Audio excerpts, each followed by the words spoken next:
Now, one interesting analysis that came out recently was I hate when they're called studies, but there's a study analyzing what it would take to decarbonize the US power grid. Now, I found this interesting uh, in terms of I think it's thoughtful in certain ways and then a mess in certain ways. So it indicates much more honesty about some of these issues than we usually see, but also I think some deeply wrong methods and assumptions. So, Steffen, why don't you start out by giving us a summary of this? Yeah, so this is from the consultancy group Wood Mackenzie, and they call it a white paper. So we don't have to call it a study, but it's similar in its approach, I think. Um, and they analyzed what it would take to actually have a rapid change in the fossil fuel use, is particularly in on the U.S. power grid. And their total cost estimate went to $4.5 trillion in today's dollars, given current technology to fully decarbonize the U.S. power grid, as they say. So, and then they compare these costs to like what was spent since 2001 on the war on terror and $2,000 per year per household over the next 20 years and so on.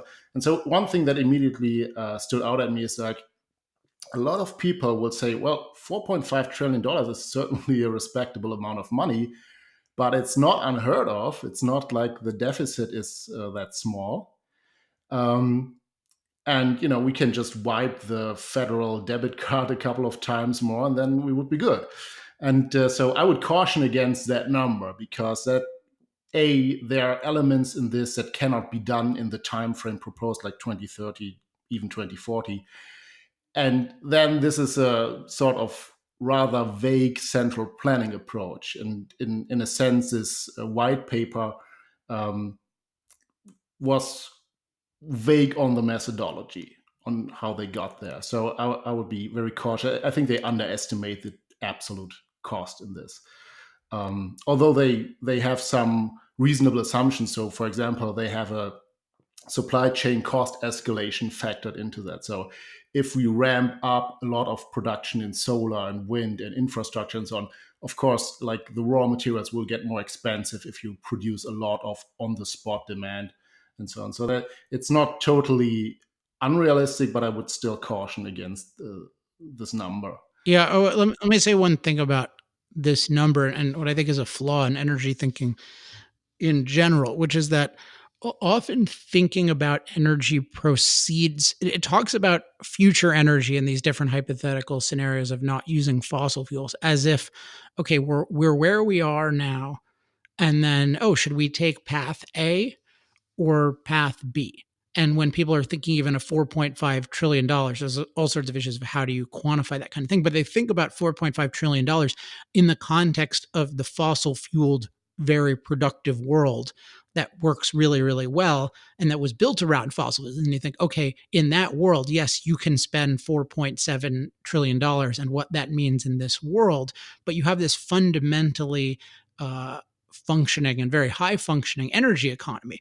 But the thing is that fossil fuels, and probably above all oil, play this unique and fundamental positive role in our economy. And you can't it like when you talk about these costs, you have to talk about it, you can't talk about any of these efforts without talking about the very real, if not overwhelming, possibility that you would totally destroy your economy and that these numbers would cease to mean anything, and that losing $4.5 trillion, it wouldn't be that. It would be just the destruction of the economy in a very fundamental way. Like what does it cost if we have power outages all the time, or what does it cost if our transportation system doesn't work, or global trade doesn't work? Like, what is it costing Venezuela right now that the country doesn't work? Like, you could put that in dollar terms, but it wouldn't capture this total breakdown. So whenever I see this number,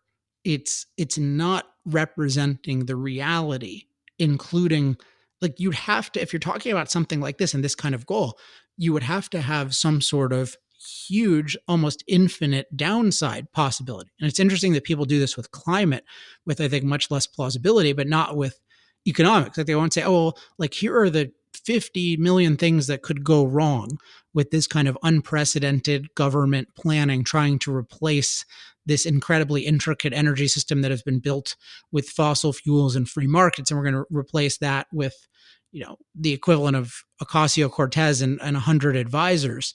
Like that, what is the downside of that? I mean, the downside of that is just the total collapse of everything. And then there are a lot of intermediate kind of disasters. So, and yet when people talk about, oh my gosh, if it goes up 2 degrees, it's this infinite thing. And that would be $100 trillion. So we need to think more about this, but there's just something about putting a single number to a disastrous proposal that and something with almost an infinite downside that fails to capture that trivializes the actual precariousness of it. Yeah, I think as long as the trade dispute gets settled, we can at least buy these items manufactured by Chinese coal power. So yeah, and one more thing that I found particularly interesting mentioned in the study is they focus on quote unquote renewables. What they explicitly state is that it's wind and solar that is the primary focus, and they of course have specific problems that they mention. And so here's a quote. Today, no large and complex power system in the world operates with an average annual penetration of greater than 30% wind and solar. So this is the market share of 30%. Although that's like in Denmark, you get over 40%, but that's a relatively small market with good connections to neighboring countries. Well, but that's not their consumption, that's their generation, right? Like I don't even know of cases where the because that's I think that's misleading, right? Because I mean, if Yeah, it's I have this you analogy to chocolate.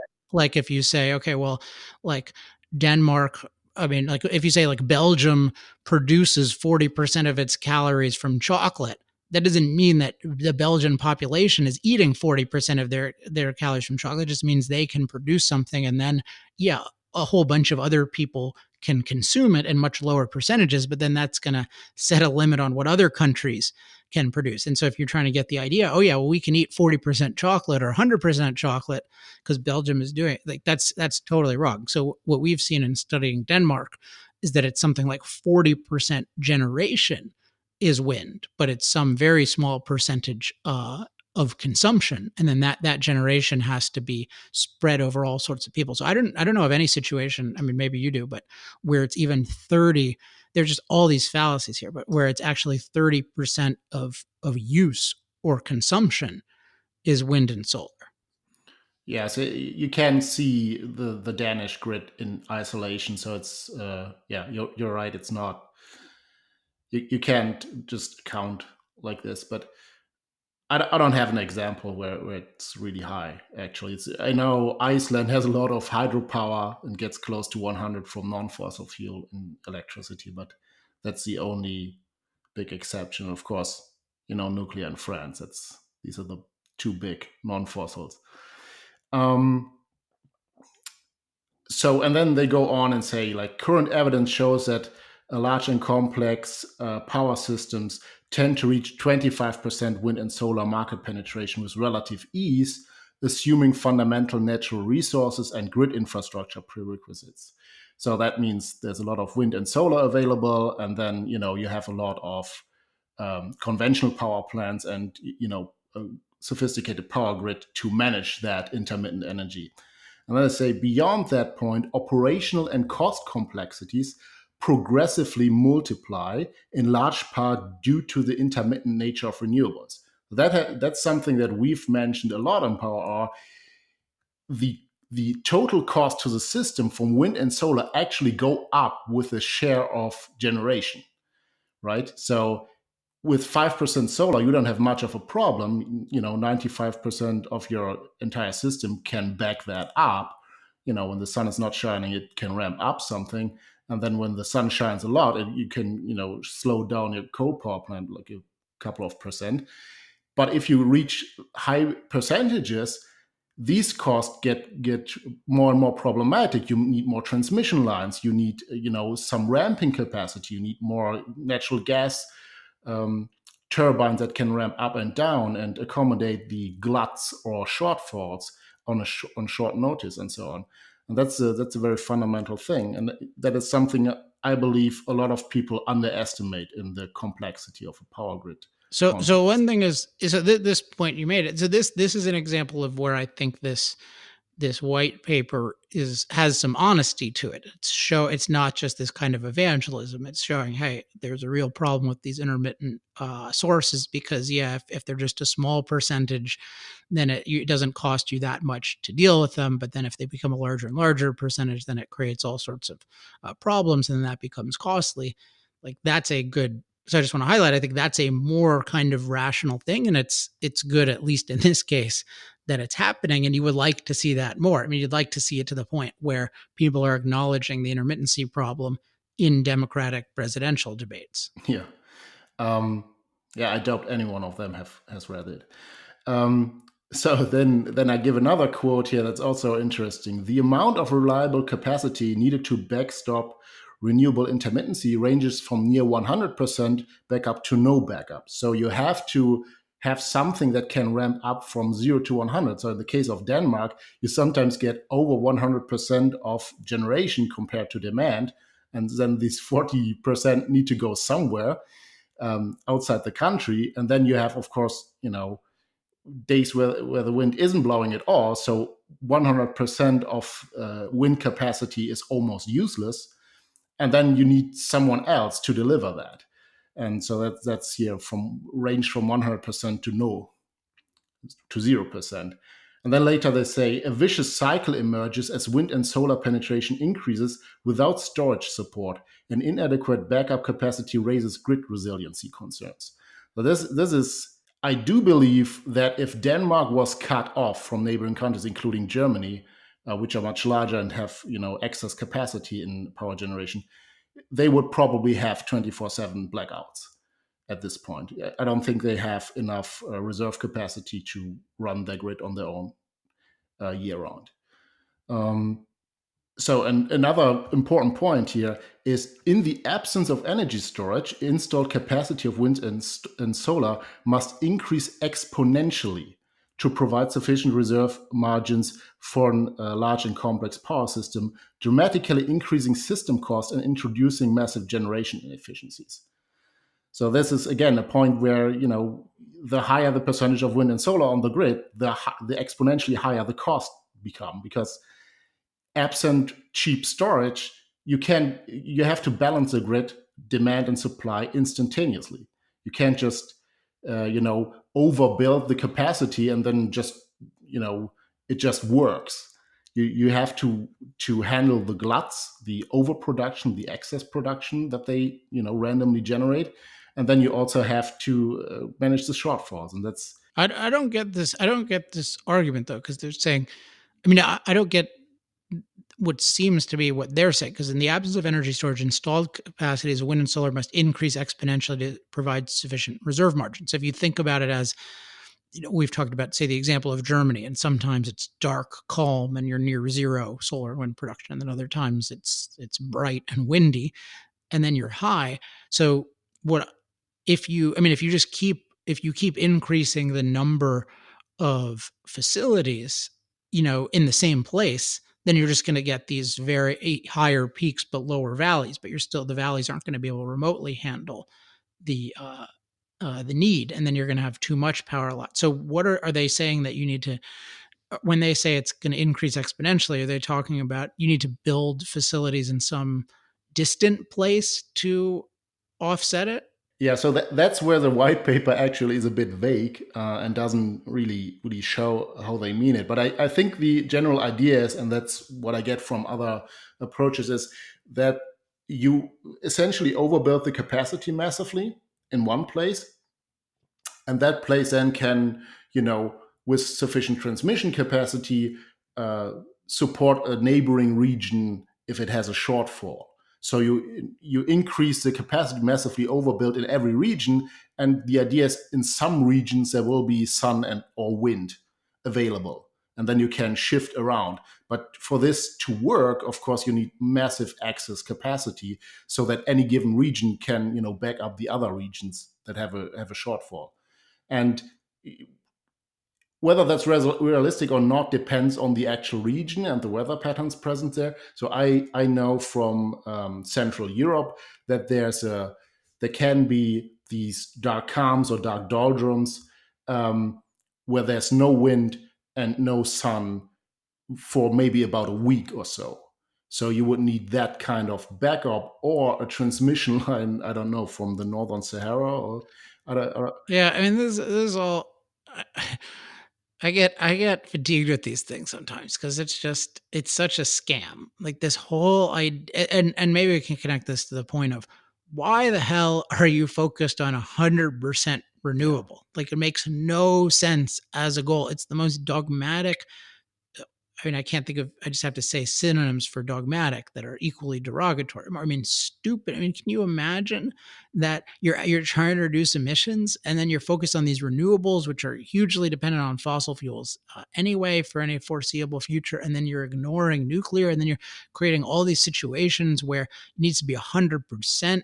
Even just one example I thought of is like even if you are willing to if you were to say okay I'm going to use like diesel or natural gas or something like that as a backup sometimes I think you could even in this sort of impossible thing of like if you said okay well I'm willing for it to be uh 98% renewable or something like that it the because you have to deal with extremes as you mentioned like dark doldrums you have to deal with things where they'll come up once in a while maybe even once every couple of years and you need to be resilient so kind of the obvious thing is okay well let's have a stockpile of fossil fuel or nuclear fuel and then that'll protect us but no this it's this dogma of 100% renewable so not only do we have to do this impossible thing of 90% or even 50% renewable but we have to do 100% and therefore no uh, like no oil allowed, no gas allowed, no uranium allowed. And so this whole thing is coming from dogma and it's coming from this dogma, this renewable religion. And that so it's in some senses legitimate to explore just how impossible this is, but it's maybe even more important to talk about how irrational this is. How this isn't 100% renewable is not a legitimate goal by any by any plausibly rational standards, not a, by reducing pollution, by reducing emission, CO2 emissions, reducing climate impacts, certainly not improving human life.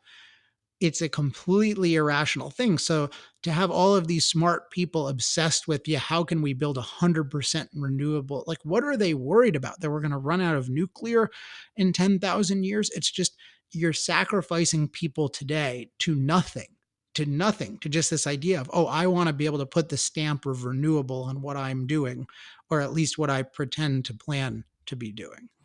I mean, to give them credit, they mention at the end that nuclear right now is providing double the amount of power that the renewables do or the wind and solar do.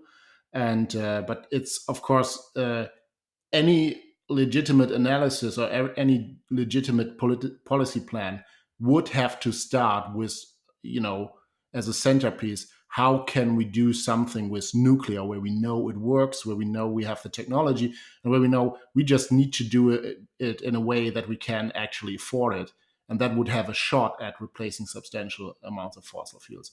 And every time you start with something speculative or where you can already see massive problems, as with wind and solar, there's it's sort of fantasy land immediately. And I just want to give one final quote on this, where we get the connection to the presidential primary debate that we had earlier. So this quote is: aggressive climate policies with 2030 targets will require more capacity to be built every single year over the next 11 years than what has been installed collectively over the past 20 years. So this is sort of the order of magnitude that they calculate is necessary in new investments immediately over the next 11 years to meet this short-term target. And then they have a bunch of assumptions about how much storage capacity needs to be. And storage is actually the biggest cost item. So that in that sense, the white paper has a realistic approach. Yeah, storage will break the neck of renewables.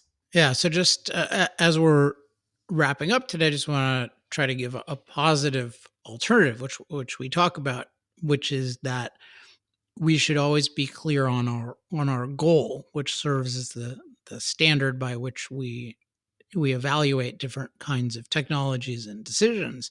And ultimately, we should be focused on, okay, what technologies, decisions, policies are going to advance human flourishing.